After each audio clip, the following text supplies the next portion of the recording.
الرحمن الرحیم۔ آج ہم انشاءاللہ غسل سے متعلق کچھ احکام پڑھیں گے، چونکہ ہمارے ابھی طہارت کا ہی باب چل رہا ہے۔ غسل کب فرض ہوتا ہے اور غسل کا طریقہ کیا ہے؟ رسول اللہ صلی اللہ علیہ وسلم نے فرمایا ان اللہ لا یستحی من الحق، اللہ تعالی حق بات کو بیان کرنے سے حیا نہیں کرتے۔ تو غسل کے جو مسائل ہیں ان میں بھی بعض دفعہ کچھ ایسی باتیں آتی ہیں جو بظاہر حیا کے خلاف ہیں، لیکن علم کی ایک بات ہے، سیکھنے اور سکھانے میں حیا اگر کریں گے تو پھر ظاہر ہے ساری زندگی جاہل ہی رہے گا انسان۔ اور غسل کے مسائل سیکھنا اس لیے ضروری ہے کہ غسل جب فرض ہوتا ہے تو جب تک مکمل غسل نہ ہو آپ کی نماز ادا نہیں ہوتی۔ رسول اللہ صلی اللہ علیہ وسلم نے فرمایا الماء من الماء، حدیث ہے کہ غسل فرض ہوتا ہے خواہش نفس کے ساتھ جسم سے منی خارج ہونے سے۔ مرد پہ غسل کب فرض ہوگا؟ جب اس کے جسم سے شہوت کے ساتھ منی خارج ہو۔ منی بالکل سفید رنگ کی چیز ہے، ایک ہوتی ہے مزی۔ شہوت پیدا ہونے سے اگر کسی کے مرد یا عورت کے صرف رطوبت خارج ہونا شروع ہو گئی، اس سے غسل فرض نہیں ہوتا۔ جب تک مکمل شہوت پوری نہیں ہو جاتی اور مادہ منویہ خارج نہیں ہو جاتا، چاہے احتلام کی صورت میں ہو یا کسی بھی طرح سے ہو۔ مردوں کے ساتھ چونکہ یہ بہت زیادہ ہوتا ہے، نائٹ فال کی صورت میں مردوں پر غسل کی یہ صورت بہت زیادہ فرض ہوتی ہے۔ جیسے ہی بلوغت ہوتی ہے تو احتلام شروع ہو جاتا ہے، ہفتے میں 1 دفعہ 2 دفعہ 3 دفعہ، بعض نوجوانوں کو روزانہ بھی 2 دفعہ ہوتا ہے، جبکہ خواتین میں یہ والے غسل کی صورت بہت ہی کم ہوتی ہے کہ ان کو نائٹ فال ہو یا اس طرح سے غسل فرض ہو۔ ہزاروں میں کسی ایک عورت کے ساتھ ایسا ہوتا ہے۔ ایک صورت تو یہ ہے غسل فرض ہونے کی۔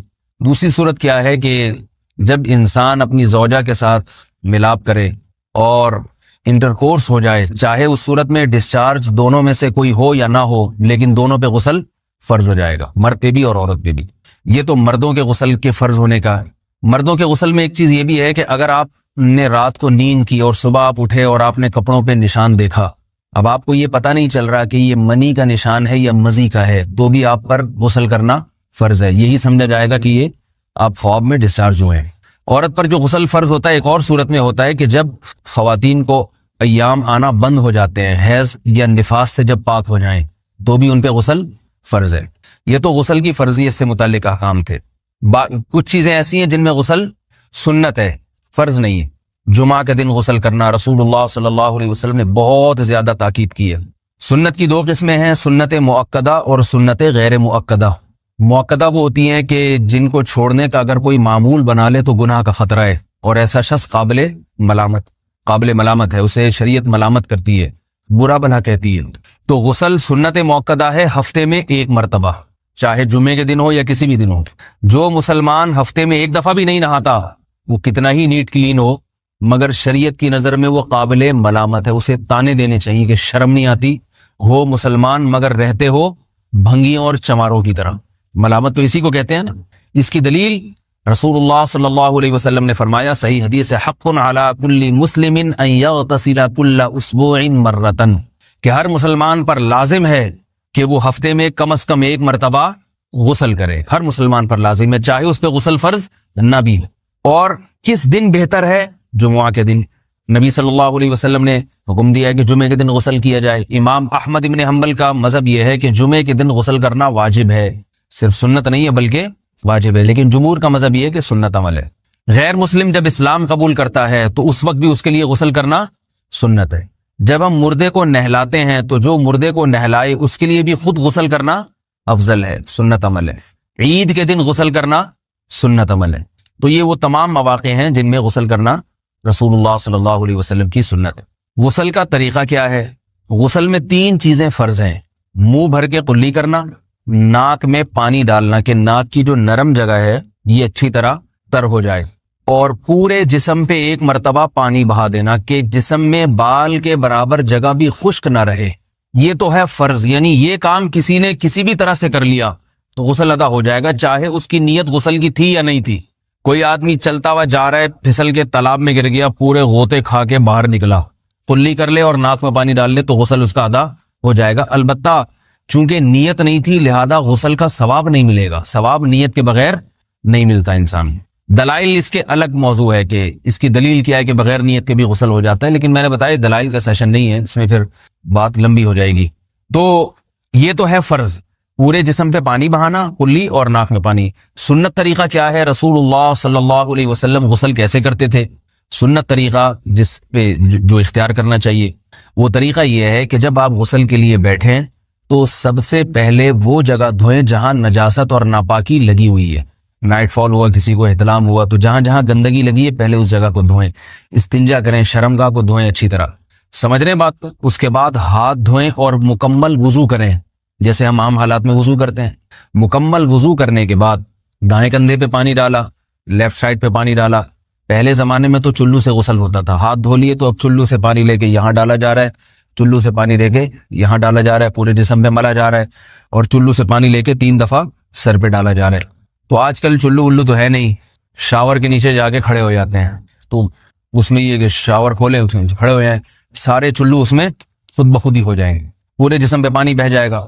نبی صلی اللہ علیہ وسلم کے دور میں یہ جدید چیزیں نہیں تھیں, شیمپو اور صابن. تو آپ صلی اللہ علیہ وسلم بیری کے پتوں سے غسل کی ترغیب دیا کرتے تھے. بیری کے پتوں کو اگر پانی میں پکایا جائے تو پانی میں میل کچیل صاف کرنے کی صلاحیت بہت بڑھ جاتی ہے. ہمارے زمانے میں اس تکلف کی ضرورت نہیں ہے, صابن ملتے ہیں اس سے نہایا کریں. بہرحال کہنے کا مقصد یہ آپ لوگوں سے, تو یہ سنت طریقے سے غسل ہو جائے گا آپ کا.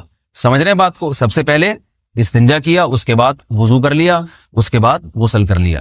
اگر کسی نے غسل میں وضو نہیں کیا اور ویسے ہی پورے جسم پہ پانی بہا دیا تو بھی اس کا وضو خود بخود ہو جائے گا. اس غسل سے وہ نماز پڑھ سکتا ہے, کیونکہ بعض لوگ غسل کرنے کے بعد دوبارہ وضو کر رہے ہوتے ہیں. اس کی ضرورت نہیں ہے, کیونکہ جب غسل کرتے ہیں تو وضو والے اعضاء تو خود بخود اس میں دھل جاتے ہیں.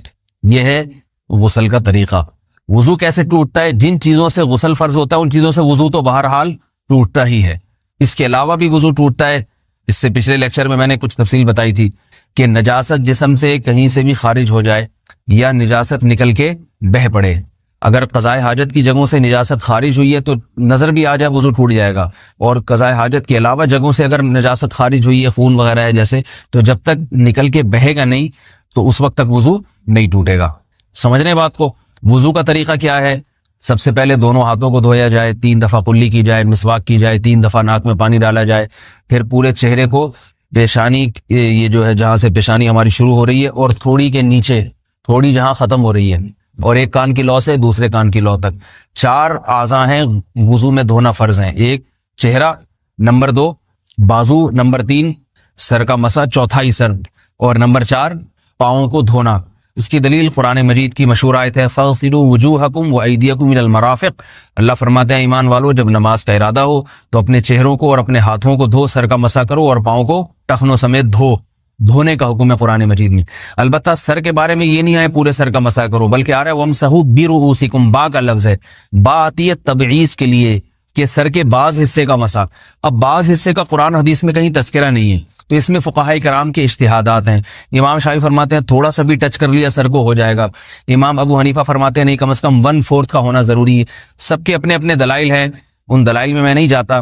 فقہ حنفی کو جو فالو کرنے والے ہیں تو ان کو چاہیے کم از کم 1/4 سر کا مسا, یہ فرض ہونے کے لیے ضروری. مگر سنت کیا ہے؟ پورے سر کا مسا. نبی صلی اللہ علیہ وسلم دونوں ہاتھوں کو بھگو کے پورے سر کا مسا کرتے تھے ایسے.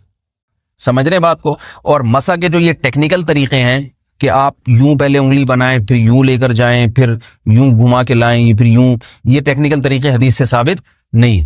مسا کا طریقہ کیا ہے؟ بھیگا ہوا ہاتھ لے کے ایسے پورے سر کو ہو گیا. پھر حدیث میں یہ بھی ہے کہ یوں لے جاؤ اور یہ بھی ہے کہ 2 واپس بھی لے کر آؤ, دونوں طرح سے ثابت. تو ایسے بھی کر سکتے ہیں کہ یوں لے جائیں, اور ایسے بھی کر سکتے ہیں لے کے جائیں اور پھر واپس بھی لے آئیں, دونوں طریقے جائز ہیں. لیکن کم از کم سنت اتنی ہے کہ پورے سر کا مسا ہونا چاہیے. بعض لوگوں کو شو مارنے کا شوق ہوتا ہے, اگر وہ واپس لائیں تو بال ان کے خراب ہو جاتے ہیں, کہتے ہیں یار یہ پھر مسئلہ خراب ہو جائے گا, تو پھر ایسے لوگ صرف یوں ہی لے جائیں کافی ہے. افضل تو یہ کہ یوں بھی لے جائیں, یوں بھی لے جائیں, دونوں طرح سے صحیح ہے. بہرحال دونوں حدیث سے ثابت ہیں. سمجھ رہے ہیں بات کو؟ اور یہاں ایک اہم مسئلہ بتا دوں, قرآن مجید نے پاؤں کو دھونے کا حکم دیا ہے, پاؤں پہ مسا کرنے کا حکم نہیں دیا. اور حدیث میں خفین پر مسا کرنے کا حکم ہے. تو قرآن اور حدیث کو فقہاء نے جمع کیا ہے, لہذا وہ موزے جن میں آسانی سے پاؤں دھوئے جا سکتے ہیں ان میں چاروں ائمہ کے نزدیک پاؤں پہ مسا کرنا جائز نہیں. سعودی عرب میں جو بعض سلفی حضرات اور یہاں ہمارے ہاں بھی اہل حدیث حضرات نے عام موضوع پر بھی جو مسا کی ایک روایت ڈال دی ہے, اسلاف میں, تابعین, تبع تابعین میں اور چاروں ائمہ کے مذاہب میں اس کا ثبوت نہیں ملتا. اگر اسلاف میں کوئی قائل بھی ہے تو ایک شاذ قول, اکا دکا قول ملتا ہے, ورنہ یہ ائمہ اربعہ کے مذہب کے خلاف ہے. اور جو احادیث جو نقل ہوتی ہیں صحیح سند کے ساتھ ان کے بھی خلاف اور قرآن کی آیت کے بھی خلاف ہے. اس لیے کسی نے عام ساکس پہ اگر مسا کر لیا، جو عام طور پہ آفس پہن کے جاتے ہیں لوگ، اس میں تو پاؤں آپ اگر ساکس کو پانی کے نیچے رکھیں پورا پاؤں دھل جائے گا آرام سے. تو وہاں کیا ہو رہا ہے کہ قرآن مجید کے حکم کی مخالفت لازم آ رہی ہے، یا پاؤں دھو نہیں رہے. تو اس لیے ہم یہ سمجھتے ہیں کہ اس صورت میں نماز ادا نہیں ہوگی. سعودی عرب میں بعض سلفی حضرات نماز پڑھاتے ہیں، وہ ایسے ہی کرتے ہیں کہ عام ساکس پہ مسا کر کے نماز پڑھا لیتے ہیں. تو فتویٰ اسی پر ہے کہ ان کی اگر کسی کو یقین ہے کہ اس نے عام ساکس پہ مسا کر کے نماز پڑھائی ہے تو اس کے پیچھے نماز ادا نہیں ہوگی، کیونکہ قرآن کے مطابق اس کا وضو ہوا ہی نہیں ہے. صدیوں تک کوئی بھی اس قول کا قائل نہیں رہا ہے کہ عام ساکس پہ بھی مسا ہو جاتا ہے. یہ ابن تیمیہ رحمہ اللہ تعالیٰ 7ویں صدی میں اس کے قائل تھے، اور تابعین میں اکا دکا قول ملتے ہیں اس کے، لیکن شاذ قول ہیں، مرجوح قول ہیں جن پر امت نے فتویٰ نہیں دیا. اور اب سعودی عرب میں بعض سلفی حضرات اس کے قائل ہیں. ہمارے ہاں اہل حدیث حضرات بھی چونکہ اکثر سعودی عرب کے سلفی حضرات ہی کو فالو کرتے ہیں، تو انہوں نے بھی وہیں سے یہ فتویٰ لیا ہے. لیکن ائمہ اربعہ کے مذہب میں اور دلائل کے لحاظ سے دیکھا جائے تو یہ مذہب کمزور ہے. قرآن نے پاؤں کو دھونے کا حکم دیا، آپ دھوئیں گے پاؤں جب تک دھونا ممکن ہے. چمڑے کے موزے ہیں ان کو دھونا ممکن نہیں ہے اتارے بغیر، لہذا ان موزوں کے اوپر مسا ہو جائے گا. تو اس سے قرآن پر بھی عمل ہو جائے گا اور حدیث پر بھی عمل ہو جائے گا. اس لیے ائمہ اربعہ نے جو قرآن و حدیث کو سمجھ کے جو فیصلہ کیا ہے اس پہ چلنا ہمارے لیے زیادہ مفید ہے بنسبت آج کل کے جو علماء ہیں ان کی اپنی ذاتی آراء پر. اس لیے یہ بھی ایک وضو سے متعلق اہم مسئلہ تھا. سمجھ رہے ہیں؟ باقی تو ماشاءاللہ وضو کرنا سب کو آتا ہی ہے. اور وضو کے بعد دعا کیا ہے؟ کلمہ شہادت، اشہد ان لا الہ الا اللہ وحدہ لا شریک لہ اشہد ان محمدا عبدہ ورسولہ اللہم اجعلنی من التوابین واجعلنی من المتطہرین. اے اللہ تو مجھے بار بار توبہ کرنے والوں میں شامل کر دے اور بار بار پاکیزہ رہنے والوں میں شامل کر دے. توبہ اس لیے کہ میں نے ظاہری طہارت تو حاصل کر لی، مجھے روحانی طہارت بھی عطا کر دے. اگر میں نے گناہ کی ہوں تو مجھے ان سے بھی توبہ کی توفیق عطا فرما لے، تاکہ اس لحاظ سے بھی میرا وضو ہو جائے، اس لحاظ سے بھی میں پاک ہو جاؤں. سبحانک اللہم و بحمدک، نشہد ان لا الہ الا انت، نستغفرک و نتوب الیک.